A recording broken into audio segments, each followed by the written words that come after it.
En este episodio, la figura bajo estudio será el traslado por protección, reglamentado en la Ley 1801 del 2016, el actual Código Nacional de Seguridad y Convivencia Ciudadana, para ser específicos en su artículo número 155.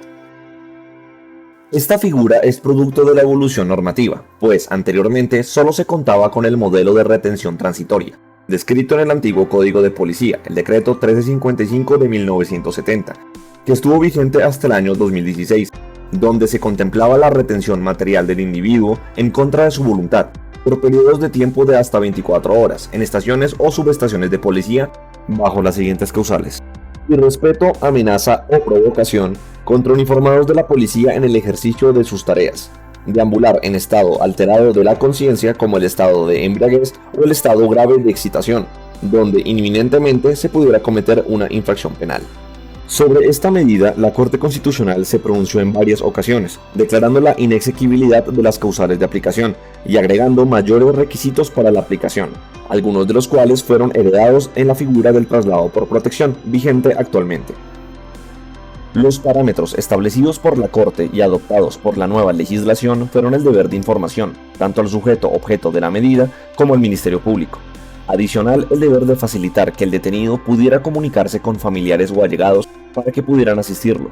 También se hizo especial énfasis en que el lugar de destino no podía ser el mismo a donde se dirigían las personas capturadas por infracciones penales. Teniendo en cuenta estas modificaciones, en el año 2016 se reguló la figura del traslado por protección de la siguiente manera.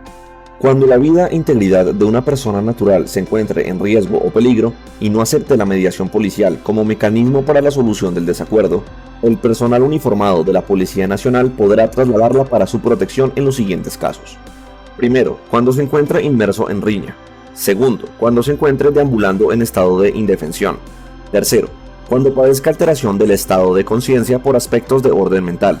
Cuarto, cuando se encuentre o aparente estar bajo efectos del consumo de bebidas alcohólicas o sustancias psicoactivas ilícitas o prohibidas, y exteriorice comportamientos agresivos o temerarios. Quinto, cuando realice actividades peligrosas o de riesgo que pongan en peligro su vida o integridad o la de terceros. Sexto, cuando se encuentre en peligro de ser agredido. Adicional, cuenta con 7 parágrafos donde se profundiza en las causales para la aplicación de esta medida, de lo cual destacamos los aspectos más relevantes. En primera, se indica que cuando la razón del traslado sea por el estado de indefensión, existe una alteración de conciencia u orden mental, o el individuo esté bajo la influencia de bebidas alcohólicas o el consumo de sustancias psicoactivas, no será necesario agotar la mediación policial.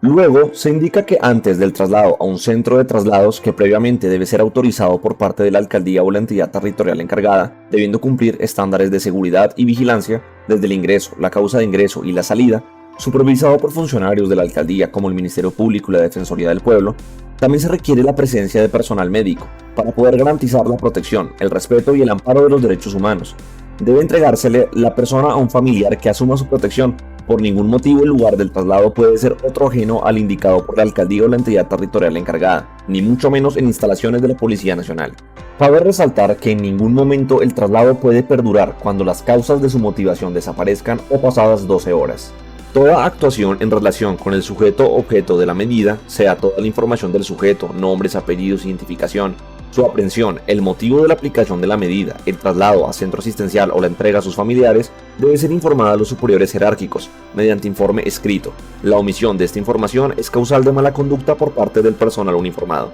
Otro de los apartes más relevantes es que en los municipios donde la alcaldía municipal o la entidad territorial encargada no hayan asignado un sitio para el traslado por protección, no se aplicará la medida en ningún tipo de circunstancia. Por último, uno de los deberes más importantes es la información de la medida, tanto al sujeto objeto de esta como a los familiares y allegados, y en algunos casos al Ministerio Público.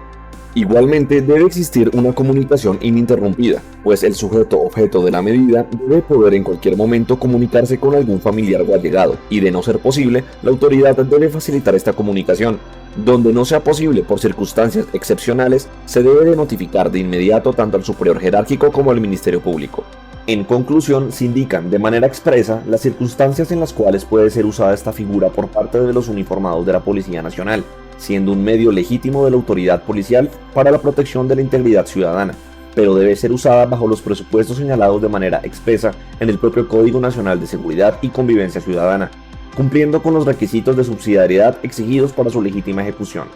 Debido a lo ambiguos que pueden llegar a ser algunos de los apartes del artículo 155, mediante demanda de inconstitucionalidad, la Corte Constitucional condicionó la interpretación de la norma, que contempla esta figura mediante la sentencia C-281 de 2017 del magistrado Aquiles Arrieta Gómez. En esta sentencia, la Corte aclaró que el traslado por protección a un lugar destinado para tal fin solo se podrá aplicar en los municipios que cuenten con los lugares adecuados de atención y protección de personas trasladadas. En el informe escrito exigido se deberá incluir, además de la causal invocada, los hechos que dieron lugar al traslado y las razones por las cuales se considera que estos hechos caben dentro de la causal, y la persona sujeta del traslado podrá solicitar la cesación del mismo al superior jerárquico que haya recibido el informe. Adicional, hubo unas modificaciones sustanciales por parte de la Ley 2197 de 2022, la Ley de Seguridad Ciudadana, que modificó la normativa a la vigencia que tiene hoy en día. En conclusión, se deben surtir una lista de requisitos para poder aplicar esta figura en la realidad, requisitos que están presentes antes, durante y posterior a ejercer el mecanismo del traslado por protección, generando deberes a la fuerza pública y a la policía, fundamentados en el respeto de garantías constitucionales y de derechos humanos. A su vez, también se tienen deberes posteriores a la aplicación de la figura, como los informes y reportes constantes de la situación y su evolución, siendo necesarios para que este tipo de detenciones no estén alejadas de los parámetros permitidos por la ley y en pro del bienestar ciudadano, y sobre todo no desdibujar la figura, en algunos casos, a una desaparición forzada.